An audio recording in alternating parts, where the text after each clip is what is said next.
I grew up in a quiet Pennsylvania town, the kind of place where the biggest event of spring was the annual Easter picnic in Ashcroft Park. Every year, they'd host a massive egg hunt for the kids, along with food trucks, games, and, of course, someone dressed as the Easter Bunny for photos. In 2016, I was 14, a little old for the egg hunt, but young enough to tag along and help my little sister, Grace. I remember the day was overcast, gray clouds hanging low over the fields, but the event still drew a huge crowd. That year, the Easter Bunny looked different. Taller than usual, thinner. The costume was off-white instead of pure white, like it hadn't been washed. The face was wrong too. The eyes didn't have that cartoony sparkle, just flat, dark plastic lenses. Kids were still running up to it for photos, laughing, hugging it. But something about it made my skin crawl. And then Grace went missing. I noticed Grace was gone about 10 minutes after the egg hunt started. 1 second she was beside me, clutching her little basket, and the next, she was just gone. I checked the usual spots, the food stands, the craft tables, even the bathrooms. Nothing. I found a volunteer in a yellow vest and told her my sister was missing. She said they'd make an announcement. I stood near the picnic shelter, waiting, scanning the crowd. That's when I saw it again. The bunny. It was standing farther out now, past the main field, near the edge of the woods. No one else was around it. It wasn't waving or taking photos anymore. Just standing there. And I swear it was looking at me. I walked toward it, but by the time I got halfway there, it turned and walked slowly into the trees. I followed. I don't know why. I just knew Grace had gone that way. I could feel it. The crowd behind me faded. The trees grew dense. Quiet. Then, on the forest floor, I saw her Easter basket. Crushed. One of the plastic eggs cracked open beside it, oozing something dark that wasn't chocolate. And farther ahead, tangled in the brush, was a piece of white fur. Not from an animal, from the costume. I pushed farther into the trees, calling her name. Grace! Silence. Then I heard it. A faint jingling, like the sound of cheap plastic eggs rattling in a basket, coming from ahead. I followed the sound until I stumbled into a small clearing and stopped cold. The Easter Bunny was there, crouched low, its filthy costume sagging and stained. Its back was to me, twitching slightly. It was digging. In front of it was a shallow pit. Something pale was visible beneath the loose dirt. I stepped forward and a branch snapped underfoot. The thing froze. Then it slowly turned around. The head of the costume hung crooked, one ear torn, the fake smile stretched in a way that looked more like a snarl. But it wasn't just a costume. There was something inside it. Too long, too thin, with joints that bent wrong, and skin that sagged underneath the fur. It stood up, taller than any person I've ever seen, and it started toward me. Behind it, I saw Grace, huddled near a tree, eyes wide, duct tape over her mouth. I didn't think, I just ran to her, grabbed her hand, pulled the tape off. We ran. I didn't look back. Not even when I heard something crash through the brush behind us. Not when I heard the high, chittering laugh that still makes me sick to remember. We burst out of the woods and into the crowd, screaming for help. When the police searched the clearing, they found 3 more holes and tiny baskets buried inside each one. Grace and I were taken to the hospital. She was shaken but unharmed. Whatever that thing was, it hadn't hurt her. It just watched. Sat with her in the woods, waiting. The police searched the area for 2 full days. They found the shallow graves. 3 sets of remains, children who'd gone missing in nearby counties over the past 10 years. Each one buried with a plastic egg or a piece of fake grass from an Easter basket. They never found the costume or the thing wearing it. The town tried to keep it quiet, but word spread. The next year, Ashcroft canceled the Easter picnic for the first time in 35 years. Some say it was just a deranged drifter in a suit, but I saw it. I saw the way its fingers curled, too many joints, the way its eyes didn't reflect light like normal eyes, the way it moved like something that was pretending to be human and failing at it. Grace doesn't talk about that day, but every Easter she leaves a plastic egg at the edge of the woods behind our house. She says, "He doesn't like being forgotten, and neither do the ones he took before her." My name's Tessa. I was 17 when it happened. The Saturday before Easter, I woke up to find an Easter basket sitting on our front porch. No card, no label, just wrapped in crinkled pink cellophane, with a giant yellow bow and a dozen oversized plastic eggs inside. I figured it was from one of the neighbors. Our street always did little things like that.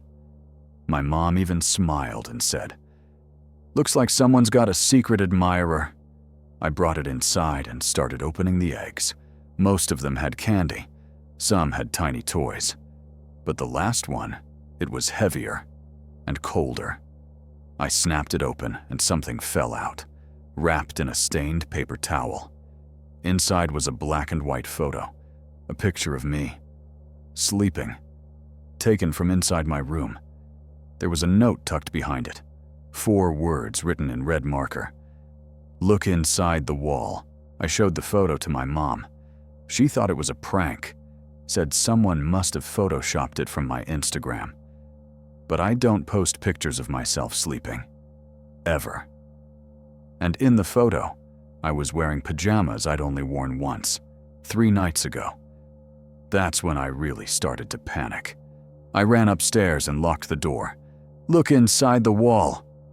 It kept repeating in my head like an echo. The thing is, a month earlier, I'd been hearing weird sounds in the house at night. Not pipes or creaks, shifting, like something brushing against the drywall. I'd told my mom. She said it was probably mice. But what kind of mouse takes pictures? I didn't know what wall the note meant, so I started with my closet. Pulled everything out, knocked along the back panel. Hollow. There was an old vent behind a loose board. I unscrewed it, shined my flashlight inside, and screamed. Inside the wall, just behind the vent, was a pile of things. Empty food wrappers, a dirty sleeping bag, dozens of photos of me, printed in black and white, a pair of scissors, and a cheap flip phone. It vibrated the second I touched it. A message popped up. "You weren't supposed to find me yet." I dropped the phone and backed away from the wall, slamming the closet door shut. I called the police. They searched the whole house.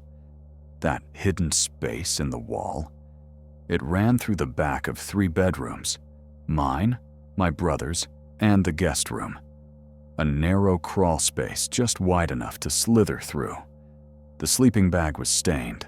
The food wrappers were from local corner stores. The photos of me dated back months, some even before I noticed anything strange. There was no sign of who had been living there. But the phone? They managed to unlock it. Dozens of texts, most sent from the same number to itself. Stuff like, "She brushed her hair at 8:23. She's dreaming." Mouth moved. Whispered, "No. She looks perfect in yellow. Don't wake her. Not yet." They also found selfies, blurry ones, taken at night, from inches away from my face. He'd been crawling out while I slept, watching me, recording me. One photo showed him standing in the corner of my room, face barely visible in the shadows. And the worst part?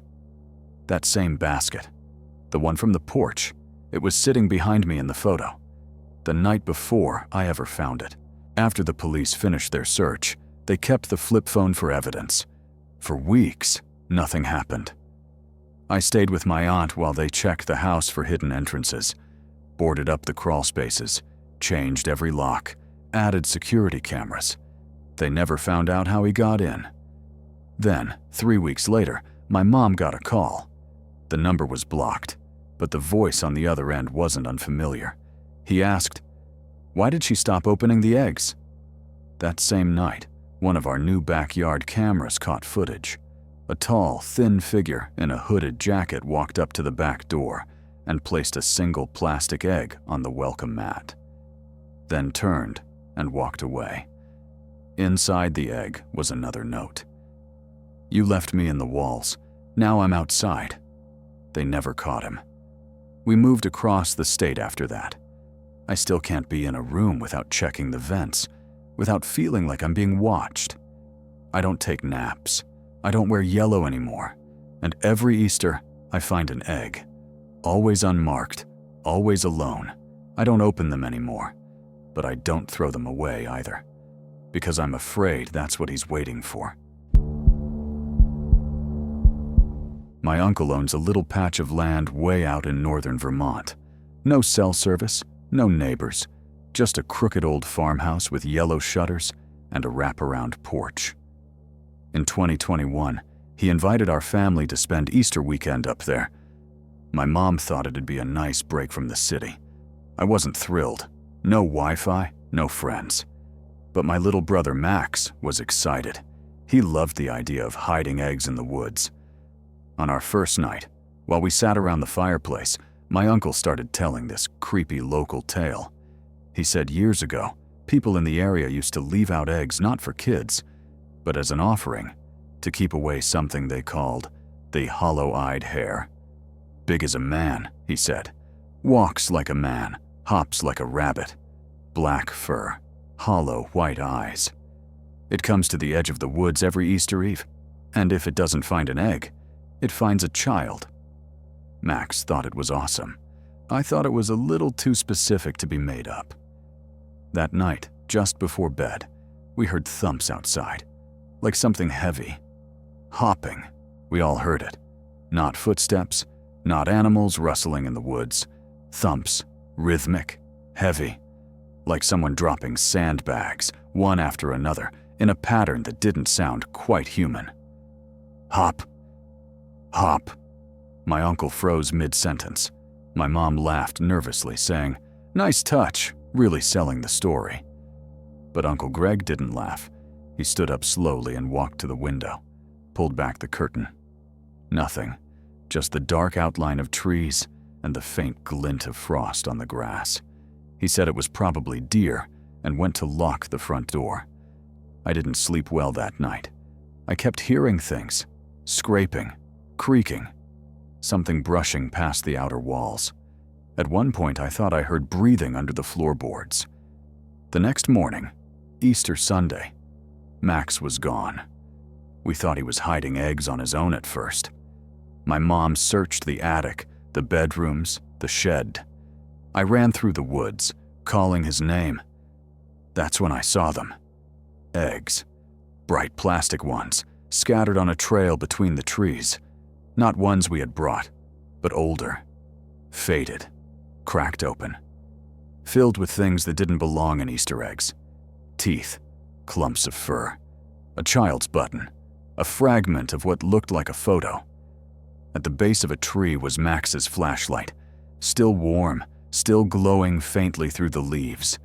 And just beyond it, a giant print in the mud. Shaped like a rabbit's foot, but far too large. Almost the size of my head. And beside it, a handprint. Human. Dragging away from the trail, I ran back to the house, screaming for my mom, my uncle, anyone.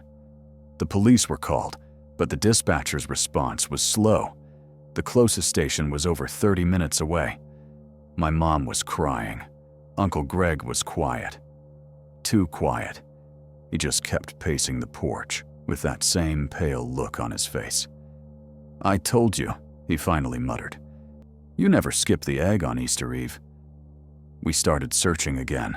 The daylight was fading, fast. The deeper I went into the woods, the quieter everything became.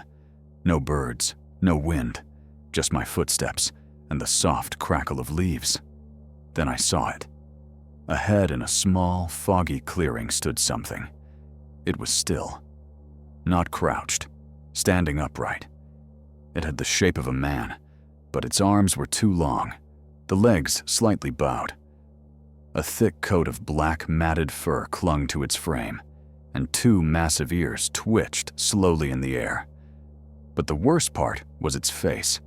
It had no real features, just a pale, stretched patch of skin, and two hollow, perfectly round holes where eyes should have been. Not empty sockets. Holes. Like tunnels, dark and endless. The hollow-eyed hair. It moved, one long, jerking hop, then another. Each one thudded like wet cement on wood. In its arms, it held something wrapped in a blanket. Small. Still. Maximum. I screamed and charged at it, not thinking, not planning.